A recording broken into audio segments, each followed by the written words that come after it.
Welcome into Rounding the Bases. Rounding the bases. Everybody knows Joe Goldberg. It's around the bases. Everybody knows Joe Goldberg. Hey everyone, welcome into another episode of Rounding the Bases, presented by Community America Credit Union, invested in you. I'm Joel Goldberg, and got a really interesting guest, a really interesting episode for you today. And I always shout out my friends at Chief of Staff Kansas City for the connections that they make, for the work that they're doing in helping people finding jobs and helping companies find great employees, and really just being a phenomenal resource for everyone, whether you're in Kansas City or not. And their tagline is making connections that matter. And by the way, chiefofstaffkc.com. And I usually segue into my guest by, in some way or another, talking about where the connection came from. In the case of today, the connection actually comes from Chief of Staff, and specifically Wendy Hudson. And got an event that's coming up that we'll talk about with my guest. But I met my guest through Wendy, and really, really interesting. Plus, we're going overseas for this one as well, and it's always fun to be able to, with the magic of technology, tap into people's expertise that are in another country. Today's guest has optimized body-brain systems to drive key business outcomes. The result, a masterclass in leadership that has shifted the paradigm on resilience. His name is Dr. Etienne van der Walt, a neurologist, international thought leader, and a CEO of Neurozone. He's also creator of the High Performance Code. It's his pioneering brain model that bridges cutting-edge science with business, seamlessly positioning leaders and organizations to thrive in the volatility of today while making burnout a thing of the past. That sounds all fancy. We can get fancier. We could get simpler. Whatever it might be, because he's also an excellent storyteller. And so I am happy to bring in Etienne from Cape Town, South Africa, if I believe that's where you're at right now. Yes? Yeah, great to be with you, Joel, and everybody. You can see it's still a little bit winter in South Africa, in Cape Town. It's not the kind of winters you guys have in the Midwest, but nonetheless, still a little bit of a jersey and a bit of a layer over the skin. Well, you and I are recording this in August. The episode will be released at the very end of September, which means we will have cooled off some, not quite like your winter yet. But yes, as we're recording this, I've got a dress shirt on, figured I should at least be semi-dressed up for the very intelligent and esteemed Dr. Etienne van der Walt. But more significantly, you're wearing a sweater, which still in August I would not consider doing in Kansas City. But again, the magic of technology and the magic of what you are working on every single day. Because as I read the intro, I thought, boy, this applies to anyone in business, but it also applies to the world that I'm living in sports and in this rapidly changing world. On your company's website, on neurozone.com, there's a quote from you. And I want to start with this that reads, "I vividly remember the moment I fell in love with the brain and its mysteries." I think all of us know there are incredible mysteries with the brain. When did you fall in love? How did you fall in love with this? Yeah, I think I'm a very lucky guy, Joel. You know that you get a real a bit of help if you talk about a topic that interests everybody so much. So I say that's a bit of an unfair advantage. It's a bit like being in the world of sports as well, where you've got a great foothold in. People are always interested. People want to know about it because it really is a living and changing thing, and it really concerns all of us. So I was a medical student back in Cape Town. Well, that was back in the 90s, early 90s, when I in one class we had a neurology class, and I looked at this brain and I thought to myself, this is just absolutely amazing how it is possible that so many pieces come together and do such an incredible job, and the mere idea that a biological substrate, called the brain, with all the neurons and its connections, can make such astonishing computations and effectively change the world around us so profoundly, hopefully always for the better. And that's what you're doing now. I want to go forward and then we'll go backwards again. But tell me about Neurozone, because I'm cutting out every all the steps of how you got there, but I think it's important for people to hear about that. Tell me about Neurozone and the work that you do there. Yeah, so I was practicing as a neurologist, so specialized as a consultant neurologist in neurology in the around 2000, and then practiced neurology for more than just about a decade then. And it was actually in that decade where I spent time in the Netherlands, in the UK, also in South Africa. And Joel, I saw one after the other patient in a group of patients, and I would call them. They actually all had a syndrome, right? So just maybe for everybody, a syndrome is not a disease. It's not an illness. It's a syndrome means that you've got a whole constellation of symptoms that you can cluster together. And then there are a number of conditions that is part of that syndrome. A very good example is anemia. So anemia, for example, iron deficiency anemia can have a condition, but then it causes anemia. And the same with vitamin B12 deficiency, even pregnancy, and of course cancer and so forth. So many different conditions causing anemia. In this case, the patients who came to me presented with a weak arm or a weak leg, loss of consciousness, loss of sensation in an arm or a leg. And, the general practitioner who saw the patient would immediately send them to a neurologist, say, well, I don't know what's going on here, but there's definitely something we need to exclude a space occupying lesion or something that's affecting your brain physically that need to be attended to. So I saw these patients, examined them, and couldn't find anything wrong. Sent them for a scan. I often call this a therapeutic scan because they feel better the moment they had the scan, and of course the scan was normal as well. And then continued with a number of blood tests and found signs of inflammation. Now, inflammation in this sense is where your whole system is effectively inflamed. It means that your immune system has activated it in a certain way, has been activated in a way that now starts to what we call inflame you without you even knowing it. And this is where the penny started to drop. These individuals seem to have an interesting constellation of very similar characteristics. And I then looked at them, and they all shared another few interesting ones. They were business leaders, they were colleagues, they were professionals, they were hardworking, very successful people. They were very gritty, they were tenacious, they had self-discipline, they were hardworking. But the one thing they all also shared is that they were very, very stressed out. They felt overwhelmed, and they had little time to do their job. And it turned out that they were hyperventilating. They were breathing too fast. And breathing too fast in this sense, of course, is unconscious. So they were actually, just an interesting one, Joel, if I may just say, breathing too fast means you actually exhale your carbon dioxide much quicker than your oxygen. So when you breathe fast, you've got enough oxygen in your system, but the carbon dioxide just gets blown out very quickly, right? So that leads to the hemoglobin in our red cells to actually hold onto that oxygen stronger. So it's paradoxical. You think you breathe fast, you should have more oxygen in your brain. Well, the oxygen is now held onto by the red cells. It doesn't release it to the brain. And so they eventually developed these symptoms because there was not enough oxygen that was released to the brain at the time because of hyperventilation. And these patients had it because of burning out, because of chronic stress. And that's where the penny dropped, right? So in the simplest terms, this is where my mind just went. We see this all the time in life.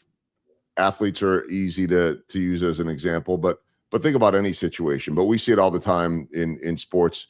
You'll see it in the sports that you consume in South Africa. We'll see it in the sports that we consume here in the States. Some of those sports are the same, some are different. But my point is, it's across the board, is that athlete or whoever it is that takes that deep breath and then exhales, right? Like a big pause.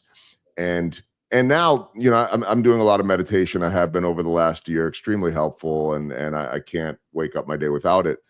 But a lot of the meditations I listen to are often breathing focused and slowing you down. And I wonder how much all of that is tied together. On the simplest of form, we always hear some expression of slow down and take a deep breath. You're talking about something subconsciously that is going, and we're trying to make an effort to tell ourselves, slow down. How much is this all tied together? Well, that's a profound point you're making, because you are actually referring to the value of deep breathing on the above the line, if you so to speak, of function, meaning that if you breathe too fast, you go under the line of function. You start to become dysfunctional and you develop the pro-inflammation and so forth. If you breathe deep and slow, that tends to push you above the line of function into the line of performance and sets you up for high performance. And to your point, what happens in deep breathing, and I need to explain that in a second as well, just a few things.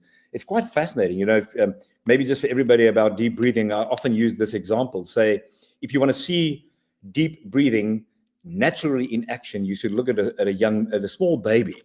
If your baby lies on their back and they breathe, the whole tummy goes up when they breathe. You think that looks very abnormal, but they actually are breathing normally, because what happens is the lungs, which are like pyramids, and the biggest part of your lungs really is actually at the base of your lungs, are filled with air. The diaphragm pushes down and the tummy goes up. So they go, and that's the deep breathing, right? So if you want to breathe deeply, you have to actually feel your tummy go out. And that means that the blood pressure goes up in the abdominal space and it goes down lower in the cavity, and it pushes the blood into the heart. And that actually reduces the blood pressure. It reduces the heart rate. It pushes you into something called a baseline relaxed physiological state, that parasympathetic drive, in which state you want to be, because that's silent alertness and that's readiness to perform at your best. Exactly what you explained, which is such a wonderful example, and why it's so important for sports performers, for athletes to do that as well. And business people and everyone. I want to get to the point of all of this is the burnout that you are seeing, right? And being able to figure out that people have too much on their plate, that they're, correct me or push back on anything I'm getting wrong here, but the burnout where we're at right now in this world, which I think comes from a lot of different places, right? Technology has enabled us to move faster. It becomes harder to slow things down. I don't think we were ever immune from burnout. I mean, that's been around since the beginning of time, right? And a lot of the successful people that you're describing are successful because they work so hard to the point of burnout. So your work, how does it help specifically business people? Yeah, so burnout, to your point, is such a critical, challenge, and it's been around forever, because simply what burnout means is that it's like a machine. You're just actually running that machine continuously, and you're not actually stopping and actually moving it into a space for refueling and for recovery, so that the machine can continue to actually be running properly. And effectively, what it means is that you and I actually have a stress response that we abuse against ourselves, so to speak. Stress is a very good thing. Stress is what actually makes athletes perform at their best. It's the energy that is assigned to the whole system that utilizes all your capabilities to overcome the challenge in front of you. And there's no difference between sport and the world of business in that sense. It's a performance, and you've got to overcome the challenge, and you need energy that you assign to utilize your knowledge, your skills, your expertise to overcome the challenge in front of you. And the challenge now is that if things come too fast, things change so fast, and your agility is challenged, and your capabilities of overcoming each challenge is greatly challenged. And in fact, we currently at Neurozone look at this as the challenge is so big that no individual has got the capabilities to overcome all the challenges individually. So we need that team, the organization, society, and the way we interconnect to ensure that we have what we call collective resilience. The interesting thing is that these leaders had tenacity, they had grit, they had self-discipline. They were phenomenal in that sense. And I often find it quite interesting that people mistake tenacity and grit for resilience. They think it's the same thing. And it's not the same, right? Because resilience is a neurobiological capacity of a system. It's that thing that says, how much can you take before you break? And then tenacity and grit, it says, this is a characteristic it's part of my character, that I can continue to push myself, but always within my limits. if you do not push yourself within your limits, that lack of self-understanding and call it lack of self-leadership will then effectively overcome my resilience capacity, and that leads to breaking, right? So that's quite a fascinating thing that I think is worthwhile to understand. I think coaches in sport understand it very well, right? Good coaches, to push you within those limits of your capability, but always stretch you and always ensure that there's growth and there's continuous growth, and resilience then actually increases. But in the world of business, we see all of that, exactly the same thing, on a longer sort of scale. And therefore, the corporate athlete is such a great example. So yes, burnout is rife because the world is changing so rapidly. It's accelerating, and leaders do not really understand how their brain-body systems come to the game, and I think that's one of the big challenges.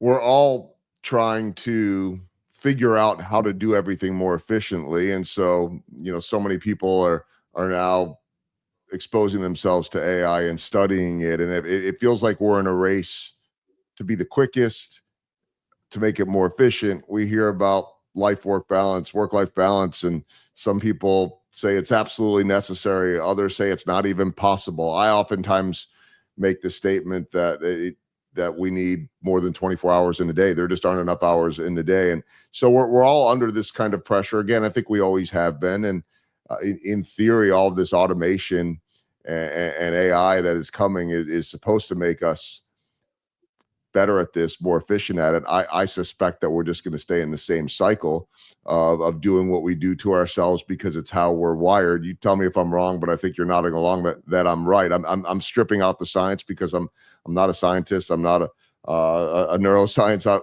expert like you. But when I was looking at your website, and I want to read this here from neurozone.com, it says a new leadership imperative.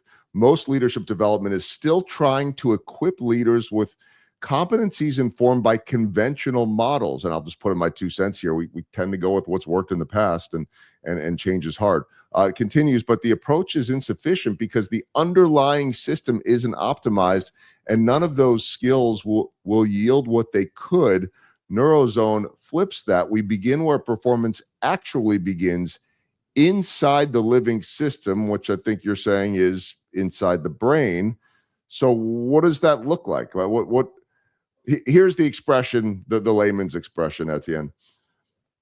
I need to rewire my brain. It would be some version of that. We need to rewire the way we think, rewire the way we do things. Is that what we're talking about? Yeah, and this is also where you and I both are not going to go sciencey. We're just going to go life, right? We're going to think about life, and I think we all agree that a lot of the misery that I actually heap upon myself and people around me is often has to do with the way that it's going to do with this whole idea of the fear and greed complex, right? And it always remains a challenge as to how can we actually allocate resources around ourselves as individuals, as groups, and of course for the greater good of society, in a way that it's all fair and it leads to safety for all of us. The one thing that we know that the whole brain-body system desperately needs and always will need, and it will never go away until you and I die, is safety. Mm-hmm. It looks for safety, and it looks for a sense that I'm safe. And of course, mindset is so critical. Mindset plays such a big role. And if you talk about rewiring the brain, I see rewiring a mindset that says, this is what I need to be safe. And this is what and in this lane, we will achieve everything we can achieve and even more. And I think there is a lack of understanding in that space. So if you think about mindset, so where we start, for example, is we start with mindset, but with a very specific thinking around mindset. And I call that, it's thinking about life as a living system. Understanding the biology of life is quite critical, but from a living systems perspective. And that's called a regenerative mindset. A regenerative mindset, that's what currently, is one of the waves of thought globally. And I must just make a quick comment on that, Joel, as well. Just being on the same wave, I think, is what is absolutely profound for us, because the consciousness of the global Homo sapiens, the organism, as the global consciousness is very much where the world is going, and it's aligning itself around that. And I sound quite mystic, but if you think about it, it is very interesting how this all stacks up. So let me actually give you a little, if that's okay, little bit of a rundown that starts right from the cell.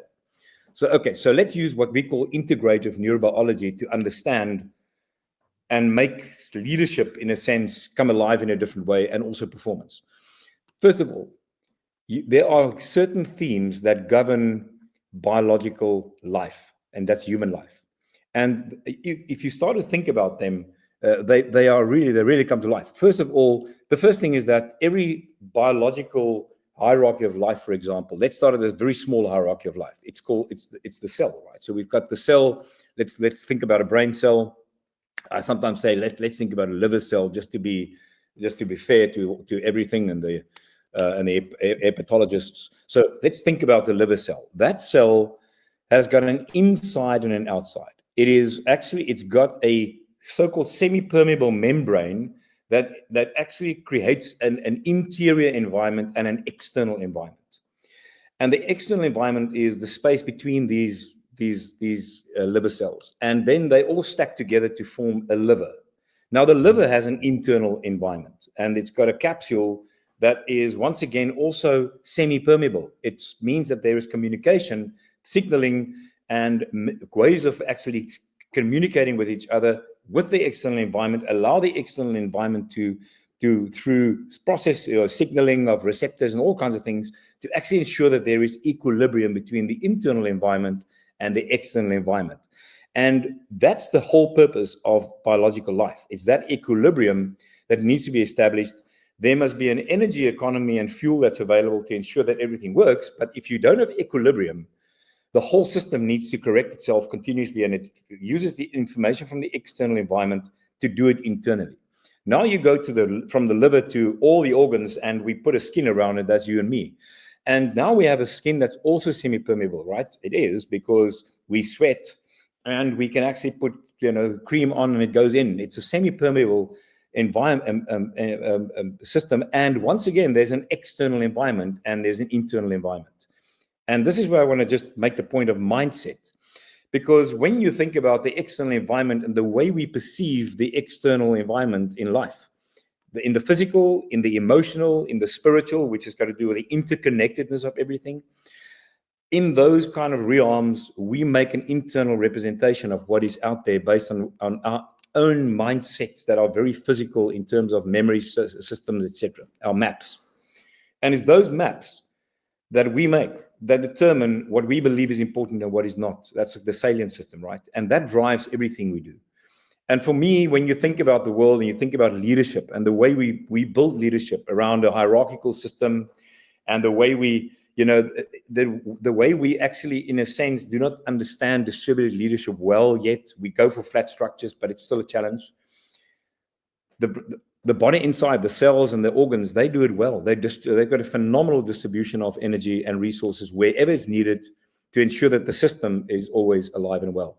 And there is the challenge with leadership, very much so. If you think about what we need today, we need to actually be the cells of the next organ and the organism. That's the team, right? It's the family.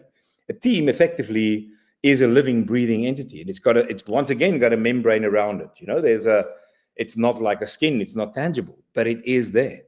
And so in that sense, there's an interior and an exterior. And then you've got a team forms organization. Organ is alive. It's capitals, right? So capital letters, organization, is a living, breathing system. Once again, that forms an interior and an exterior. And you can see how this all builds. Now, for you and me to be well, we need to be in teams that function well. And the whole purpose of the way we aggregate into teams and we aggregate into organizations is an energy economy driven process. It should lead to a low energy, high yield through diversity and through communication and through connectedness and through safety, and then utilizing the energy for its highest yield. That also actually differentiates us from AI, right? So AI being this highly energy sapping process, the linear, multi-millions of linear processing, we've got a system that makes use of much more than just the neural network. We have chemicals and all hormones, and we actually use all of that to interconnect so that the EEG, the waves in our brains can synchronize when we go into synergy and we have team flow. And you see that in sport, right? But you also see that in teams in the workplace. And once you have that, that's what leadership need to achieve. Leadership is all about achieving flow, low energy, high yield under all the different conditions that particular team has to play in. Wow. So basically a successful team with successful leadership is functioning the way the body does. Right? I mean, is that exactly? Yeah. And to take it even further, if you think about it, and once again go mystic, to your point, let's go a little bit bigger and think about a team as an organ of a bigger body. And that's sort of to your point. So you're actually spot on, because it doesn't stop. It's a hierarchy of life that continuously actually continue to stack itself up into an aggregate that is a living system. And that is why we should not have fear and greed if we understand that well. And that means that fairness becomes a biological imperative. I often say fairness is a moral construct, but it is a biological imperative. If you don't have fairness, and fairness is a proper distribution of energy and resources across a living system based on the need and what matters most in this moment. This is how I think a living system need to organize and work, and that's self-organizing, right? Okay, before I get to my baseball themed questions and then begin to wind things down, and again, I want to tell everybody, check out the website, neurozone.com. We also have an event, and I'll put out information on this at the end of October. I know that Etienne's coming to the States. He's going to be in Kansas City, a chief of staff, and we'll pass on information for that as well. But there's so much that you and your company do in terms of coaching, in terms of leadership, and you're speaking all over the place as well. What's the process like, not to work with you? I mean, people can go to the website and find out more, but what is this rewiring process like, so to speak? I mean, to me, as I start to think about the wiring of teams and culture and chemistry, I ask this question to athletes all the time, some version of, the chemistry in the locker room. And everybody has a different sort of understanding of how that happens or how it doesn't, what it takes, what it doesn't, if they even believe in such a thing or not. I had a player recently tell me that he doesn't believe in chemistry, but this will resonate better with my baseball, fans. But he's a catcher. It's his job to catch those pitchers who are there to throw strikes. And if they throw strikes, they're going to get guys out. So he said, I don't know if I believe in chemistry. I just believe that throwing strikes leads to better chemistry, basically perform better. And I got his point was like, I don't want to think about any of that type of stuff. I just want to focus on what I'm doing. But what is the process of rewiring when you're working with the people that you're working with? Yeah, so we've got this view at Neurozone, Joel, that there are three major pillars that are needed for people to rewire and change and actually enhance and optimize their function. Well, before we go to the three pillars, I just need to make one point. We're a very successful species. In many ways, we're too successful, right? So we actually do many things right. And in many ways, Neurozone started out for many years to actually just observe and figure out what are the things we do right. And actually, you find this. I think you and I had a quick word recently on this. Neurozone started out in working together with a sports science center that's called in Cape Town. We actually figured out our models with looking at sport because it's such a wonderful laboratory for life. And so it's all about it. If you think about the three pillars, we actually want to optimize as opposed to completely radicalize people. It's about optimizing what already works well, but actually give you that edge that can lead to a state of flow. And the way we do it is to build resilience, and we have developed a way to measure resilience very quickly in 3 minutes online. So it's an index of resilience that gives you an index of your psychological resilience. That's the mental capacity to solve problems, and your capacity for social resilience, the connectedness with others, and then your emotional resilience, the regulation of your own emotional system.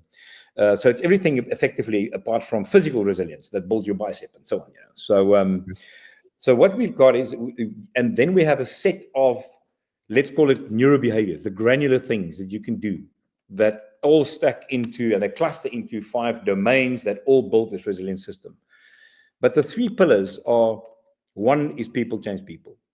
So and if you say that AI coach can change you, yes, I agree with that. But it has to be an external supporting, and usually a person today, and we prefer people change people very often, and we're not against AI coaches. Believe me, I think that's a really very good way to actually find hybrid kind of systems that work well for scale and so forth. Now, that's the first thing. The second one is people change because for a low energy, a high yield, and therefore we use analytics to personalize, to understand how can we actually cost effectively distribute the energy properly. So that's analytics. And then, of course, and I think this is quite profound, is that people change because of insights. So insights change people, and profound insights change people profoundly. That aha moment that you get when you see this, you cannot unsee it.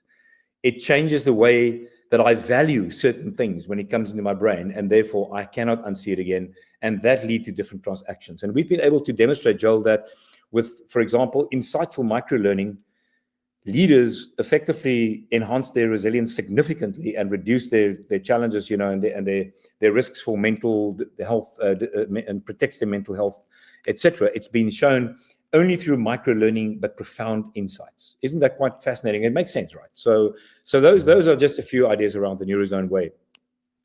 It's really confirmation from so many of the things that we hear, right?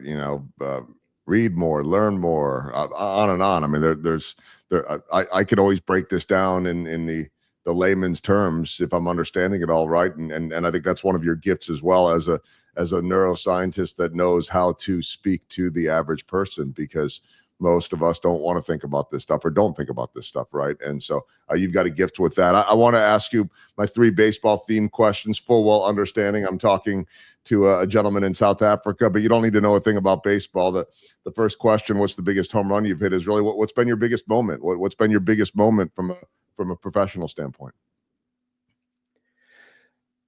Very, very briefly, the biggest moment that I would say from a professional standpoint was with Neurozone, when we were able to demonstrate an hypothesis that we had before COVID. And I'll tell you why it was COVID. We had a hypothesis that you and I, as a complex being, have got many different ways of building resilience, many different ways. So we studied 65 different granular behaviors, like high intensity interval training, diversity of training, the way we sleep, bedtime consistency, etc., gratitude, curiosity, and so on. And we thought that there must be a way that this prioritized, right? And under certain external circumstances, they must actually reprioritize continuously. So we thought this must be possible. Then came COVID, and in COVID we had this one big external dwarfing variable, which was lockdown. So everybody locked down, and because of lockdown, we saw that our whole system in our analytics system, with more than with thousands of leaders actually globally, the whole set of predictors of resilience shifted significantly and became very uniform, very interesting. So exercise diversity and exercise duration become actually overtook, for example, optimism as the top drivers of resilience. And I thought, this is incredible, dynamic. And then we published this article called Dynamic Neurobehaviors in the Workplace. And that is still the case. So if you think about sport performance, there are different things at different times that you actually have to work with. It's a tool set. It's not the same thing all the time. We are so complex and variable. So Joel, I thought that was something that was the moment that sort of landed. I thought, my goodness, now we've actually proven something quite profound. That's that aha moment for you. How about a swing and a miss along the way, and what did you learn from it? Something that went wrong that you learned from? Yeah, too many, eh? I mean, oh my goodness. So, fortunately, I can say, I don't say this as a neurologist. I would actually not talk about that. But as at Neurozone, I would say the biggest swing and miss that I've had is to think that is to fall in love with my solution. and therefore, trying to sell a solution to. In fact, I can share this with you guys because it's so many years ago. We had a big deal with Airbus. That was we were in I think the final 3 of a very big deal, and we missed the deal. And I think if I look back at this, there are 2 reasons why. One is we were in love with our solution rather than with their problem, and number 2 is we were too small and trying to play in a big league. And we try to actually solve that. But I thought, reflecting back on this, I realized that if you really want to be really good at what you do, you got to allow the roots, big, deep roots to actually form. And to have if you want a big tree, you need deep roots. And that is actually what happened. Is we then went down and built deep roots and a little bit on top. And people look at it and say, "Hey, this is Neurozone," but they are deep roots. And I think that's what I learned from that. And it was a big, you can imagine the big, disappointment. But I think that's what we learned. Foundation, roots, and you go from there. Very interesting. Okay, the last one is what I call small ball. I'm not even going to get into explaining what that is from a baseball standpoint. Other than this, we all, and maybe in some ways it's the roots that you're talking about too. The little things that add up to the big results. The stuff that no one sees. What is small ball to you? What are those little things that add up for you? Take as many breaks as you can every day. Wow. That is, for me, is the biggest thing. If you want to continue to have, that energy, the low energy, high yield system, but also profound energy continuously, continue to follow that natural law of a biological system. Take short breaks every 20 minutes, take a break. So I take a break, stand up, and I look out the window, and I just look at the nature. We've got a beautiful mountain in the back here in Cape Town, and I just look at the mountain and take a break and just take some deep breaths. If there's something that I can recommend to everybody, it's that, and do it continuously. That is one of the most interesting pieces of small ball advice, analysis, interpretation that I think I've heard in all the years of doing this podcast. Really interesting. And I'm going to think about that because, yes, we all understand the breaks, but making them more frequent. All right, I've got 4 final questions as we round the bases to wrap things up. And sometimes these are fun and lighthearted and depends on the research that we're able to do on our guests. But I think as my amazing executive producer, Ashley, did her research, this one was easy because I am reading on my sheet right now that you describe yourself as a passionate amateur opera singer. And I don't know if I had that one among the things that I expected. Where does that come from? Oh my goodness. Well, maybe Joel, it's just that first of all, you're probably going to be able to sing to try your hand at opera. But so I've got a bit of a genetic family history of singers in our family. So that's the first thing. And then for some reason, when I was a very young kid, I found this, this kind of resonating voice quite fascinating and easy to perform and to produce. And over time, this just actually took me into this incredible state of flow. So I've just done this for many years, and I sometimes think in a lateral what is that, the multiverse, in a parallel universe, I would love to be a singer. And what is so profound about it, maybe I could just actually add this, is I'll tell you a quick story, but before that, singing is an incredible form of performance. As you know, it is a sport, right? Because it's a muscle that you're actually training. It's a vocal box that you are developing. It's all very physical, and it starts with deep breathing. Breath is incredible, and so if you want to sing properly and sing opera, you have to know how to take deep breaths, and then ensure that the diaphragm is is actually supporting everything properly, and then you actually must produce this hopefully beautiful sound. But yeah, so Joel, maybe just a quick one. I was one of those crazy guys who we call Nessun Dorma the plane song, the airplane song, because that's something when I was younger we used to do. We get up in an airplane somewhere, over the Indian Ocean or somewhere, flying on a long haul flight, and do an after dinner song for everybody in the airplane. That was actually before the mob, the video clips and things. It was many years before that. So yeah, I've got a crazy streak about me. A good crazy. I will say, just admittedly, I'm not an opera guy. Like the symphony, not an opera guy, but I do love my 80s music. So question two is that I see that you recorded a pop album, combination of cover songs, mostly of the 80s.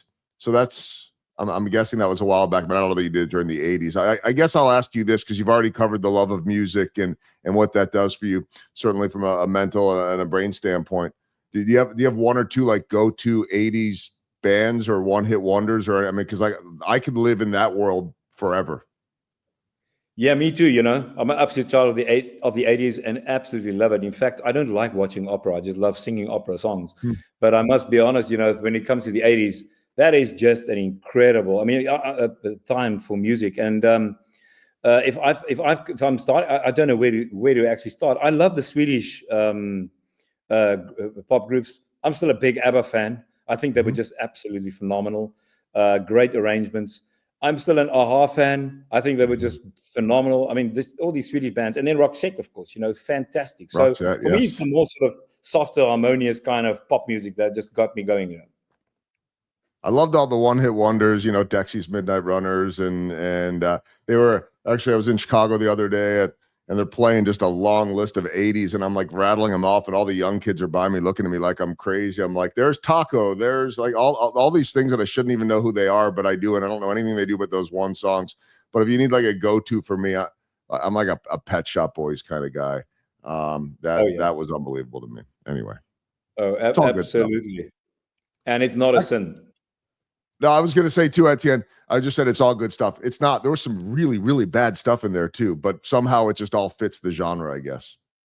Yeah, absolutely. No, look, the 80s was quite an interesting time to grow up in it. And final word on that, Joel, is I look back and I realize what a kind of transitional period that was, the 80s, from a post-World War kind of life with very, all the rules and walls around us, to breaking down walls and actually, having semi-permeable membranes around us that can communicate and connect. All right, we got less than 5 minutes left, so I want to hit the last two quickly, but they're more important than the love of music. One, I was reading about a goal that you have to influence 1 million children in South Africa through Amazing Brains, a nonprofit. Tell me about that. Oh, that's amazing. So I'm not involved in Amazing Brains per se anymore. Then that's wonderful, because that means that it's actually already running on its own. I was working in at the Faculty of Health Sciences at the university in Cape Town, helping them to develop a rural health school. When I walked on these, actually spent a lot of time in these areas of extreme poverty, these informal settlements. And I was walking there in the wintertime, and it was just like, it was so devastating. And I thought to myself, if I had $10 in my pocket, I would have spent $9 on actually helping little young children to develop to their best potential, actually develop that potential. And that's actually where the whole thing dropped. So we then developed Amazing Brains, actually in my practice. And I brought in teachers who developed the program. So now we have a program that's actually providing brain development in a playful kind of preschool setting, which is just a normal preschool, but it's got all these brain health, all these brain competency development milestones in it that develops young children, or actually help them to develop, because they develop on their own. It's a self-organizing system. And I think that's what we've done up to now, and that's not me even anymore, Joel. You sort of hit me off guard, because I'm just profoundly in debt to those people who are actually running Amazing Brains at the moment. Absolutely. Well, I'm glad to give them a little bit of a mention, and I think anytime anybody's doing important work that helps kids wherever you're at in the world is certainly something worth talking about. So congratulations to all the work they're doing and for your past work.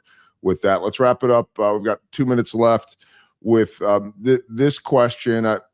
The brain, which is what you study. Most of us don't take it for granted, but we certainly don't study it. We don't think about it. But that leads to what I was reading. Fewer than 1% of brain calculations and decisions are made when we are conscious, which has a lot to do with the work that you're doing with people and companies. And and leaders all over the world and what you're speaking on. Let's wrap it up with this walk off, this final question. What's one thing, two things that we could do for ourselves? You talked about taking more breaks more frequently. What else can we do to help our brain maybe manifest into being able to do things that it's capable of, but we're not wiring it for? Yeah, so I can just mention a few things. If you want to do things, it's about, think about growth factors in the brain. Think about your brain as you've got neural circuits, those brain cells that connect in you, and they secrete little substances called growth factors that grow the brain, that can grow new brain cells, grow stronger connections and more connections. You want them to actually develop in the problem-solving area, the innovative center, and in the part that learn. And you want to reduce the growth actually in the area that continuously make you irritable and actually hijack your system, called the amygdala. The good news is that there are a few things that actually do exactly that for us. One of them is practicing mindfulness. So we talked about mindfulness, that meditation that you talk about, Joel, very, very valuable. It effectively ensures that you've got a better problem-solving machine, better learning machine, wow, and you actually have got a more pristine salient system. That's one. The other one is good sleep. Guys, good sleep is never going to go away.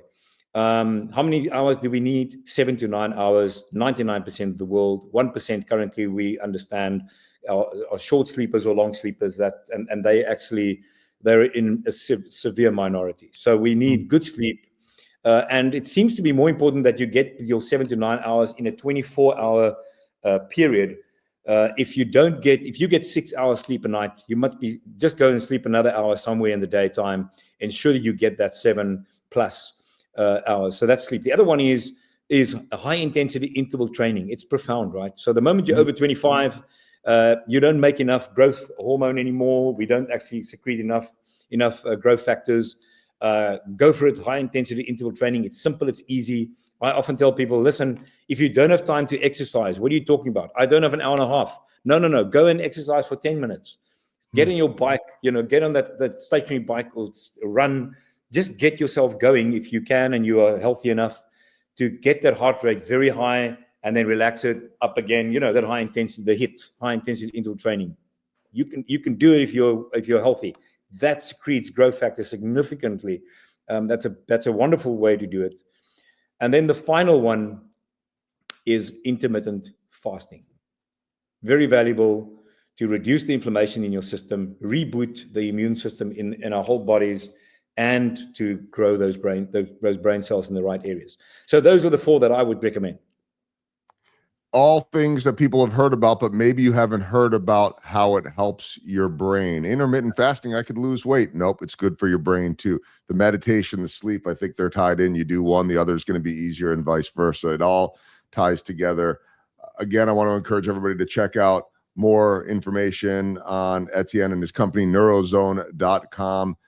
Dr. Etienne van der Walt has been my guest, and I'm looking forward to getting together with you in Kansas City at the end of October. Thanks so much for spending time on Rounding the Bases. It's just truly fascinating, and looking forward to much more. Joel, thank you very much for having me. It's been an absolute pleasure. I really appreciate it.